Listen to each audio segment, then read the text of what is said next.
Yo, we got a really nice one here today, ladies and gentlemen, doing something a little different. If you follow anyone related to a wrestler on Twitter, I am sure you heard all about Stalemates' next major event, Street League 3. And let me tell you, they just keep getting better and better with things like this. I haven't really been able to cover many cards on the channel besides the Rudis card, and I'll show my hand now and say I'm a huge fan of wrestling cards. I really wish they were done more often. Luckily for me though, Stalemates is coming through with a really well put together card. I really wish I could be in the heartland of Iowa to watch this event, but sadly I already have something booked for that weekend, so save my seat for Street League 4, I'll be there. However, let's enjoy this event for what it is, and let me break down the matches in match order. For starters, some matches I might say a few things, and others I might say a lot more than others. No disrespect to any of the athletes, I think all these matches will be bangers, and you will not want to miss a second. The last two things to mention before I dive headfirst into this event, be sure to like and subscribe for more content in the future, of course. Also, I am sure if you clicked on this video, you are a fan of Stalemates, but if for some reason you are not, be sure to head over there and subscribe and check out their content. All their information will be in the description below. Also in the description below is TrueTan Wrestling merch, my Patreon, / all the links to my socials. So if you can support me, I'd be greatly appreciated, but at the very least, go follow me on Twitter and Instagram. Now, if you have any questions on this video or thoughts, be sure to comment in the comment section below and stick around to the end of the video where I take on the main matches of the event. Now, my name is Tanner and welcome back to another TrueTan Wrestling video centered all around the major event Street League number 3 presented by Stalemates.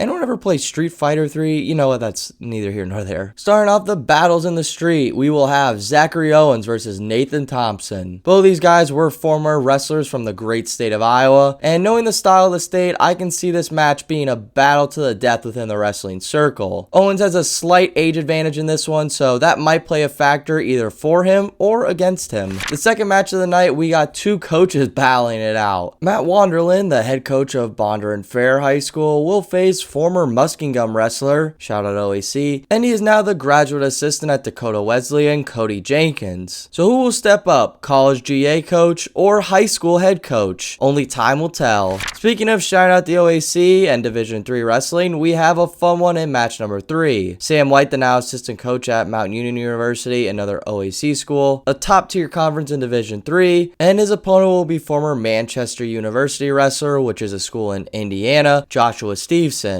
I've actually seen both of these guys wrestle, and I predict points on top of points on top of points to be scored, ladies and gentlemen. And then we have another Iowa matchup with former UNI wrestler Brody Breck taking on another Iowa wrestler in Brady Milder. As we all know, Iowa guys are willing to fight through any pain, so be careful if you're Matt's side on this one. In the next match, we add some grappler experience in the mix with Blake Harris coming out of Illinois to take on Tommy Evan, a former Iowa high school stud and grappler who will be looking to take a fellow grappler's head this weekend in match number 5. Moving along the list, we have Dylan Cox facing off against Josh Christensen. One thing I really love about this card is how different some of these matches are, and I use the term different in a very good way. I find it very unique when people training all aspects of the game like fighting, jiu-jitsu, wrestling, etc. get a chance to just wrestle, so hats off to the few matches where it's just two grapplers going at it and wrestling. It brings a form of mystery, I guess, to the event, which is really fun to see sometimes. We have had a few college wrestlers up and down at this point, but here we look at two former wrestlers facing off against each other, with Moses Gillian versus Nathan Ryan in a battle for the 7th match winner. Gillian you might have seen wrestle on the Ohio University mat for a few years where he had limited matches but still a few winning seasons. Then Nathan Ryan is a wrestler from Briar Cliff in Iowa and NAIA school. He became an NAIA national qualifier, which is a nice credential to add to the flair of this match. Then our matches really start to pick up with Josh Portillo, a two-time Division 2 national finalist, facing off against former Duke Blue Devils starter and former Missouri Tiger Cole Bumgarner. I have actually watched both of these guys wrestle before, and they both have very interesting styles. Portillo went to the top tier Nebraska Kearney that walked home with the Division 2 national team trophy this season. Bumgarner never had a losing record in his 4 seasons in Division 1, and he wrestled in a very strong ACC conference his his last season. These two guys, like I said, have very different styles that are really fun to watch, so be careful if you're in the splash zone because there's going to be points flying off the mat. Our next match to keep the heat moving is former Morningside University wrestler Alex Schmitz. Schmitz is also an Iowa native with a lot of scrappy and scrafty technique in the sport. He will be facing off against Jake Neiman, another super exciting wrestler who has been working his way up on the card, being a perfect 2-0, looking to make it 3-0 after this event. Then coming down the stretch with the final 5 matches, we have a match that I can only use the word wild to describe. A high school assistant coach and crazy man himself, along with being a former Muhlenberg wrestler, in Josh Goldrosen, looking to take some names, or just one name at Street League, going up against Logan Bain. Bain and Goldrosen are two guys that are going to put it all on the map for this event, and you can quote me on that one, ladies and gentlemen. Then we have a Street League favorite in Mikey England, who is every inch of the word fun. But his opponent will have another thing to say about that, with Quinn Perez bringing some serious talent to the event. England is a professional pro fighter that brings a level of energy that is almost unmatched in the history of Street League. He was also an Iowa State wrestler who later went to Missouri his final years. However, Perez is also a former Division I wrestler with a great deal of success behind his name. He was a 3-time Division I national qualifier for the school Campbell, with great wins scattered across his resume, especially during his last season in 2020. Stalemates' favorite wrestler, Cole McChrystal, will be taking center mat facing Stanford assistant coach and Missouri All-American Grant Leith. Both of these guys have had huge wins in their college careers. McChrystal is still trained to make world team trials, and then of course the world team at 65 kilograms. McChrystal is of course from Nebraska, so he has a Big Ten background, but Leith has the All-American talent to back himself up. This will easily be one of the best matches of the night, but can it beat the final 2 matches? Now that is a tall order. The second to last match of the night, and well, co-main match, is Jesse Del Vecchia versus Kennedy Monday. We all saw Del Vecchia stun the world by pinning future national champ and 1 seed in 2021, Ryan Deacon of Northwestern, during the national semifinals. Del Vecchia would become a national runner-up during his final season and truly becoming a staple in Rider wrestling history. I think he almost competed in this year's Midlands too, but after that whole fiasco, I think maybe he'll just do it next year. His opponent Kennedy Monday, of course, is known to take lightly though. Monday might have never made the All-American round, but he has some amazing wins over several-time All-Americans, along with being a 3-time national qualifier and a round of 12 guy. He was easily a fan favorite for the Tar Heels, and his explosive style on top of Del Vecchia's elite abilities will make this a Street League fan favorite for the ages. Also, Kennedy Monday, if you are wrestling in college again next year with your last year of eligibility or last 2 years of eligibility, you should totally announce it at this event, but what do I know?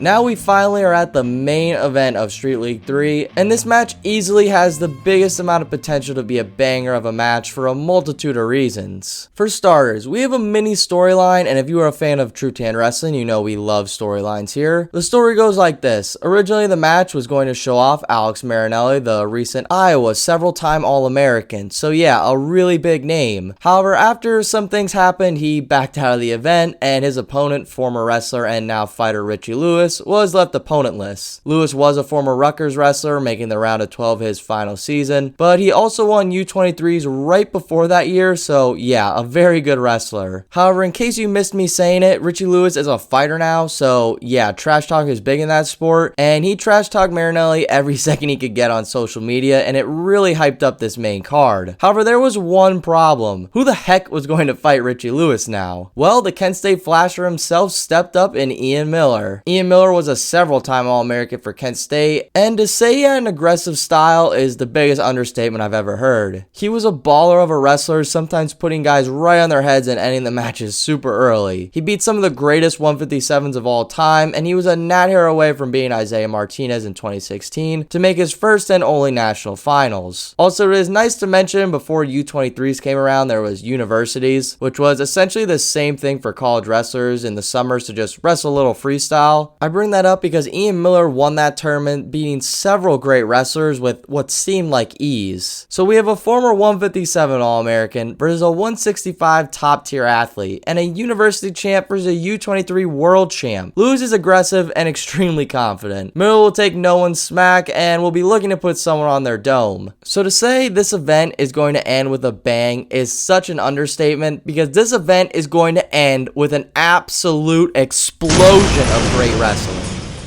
Well, everyone, there we have the Street League 3 event preview. Like I said, watch the event on their Patreon and subscribe to their channel, along with subscribing to good old TrueTan Wrestling. And don't be shy to like the video as well. I think the last couple of matches will absolutely smack and really elevate this event, but every match should have something special, so don't forget to comment your favorite match that you are most excited for Street League number 3. Now, I hope to see you all in the next one, and take care, everybody.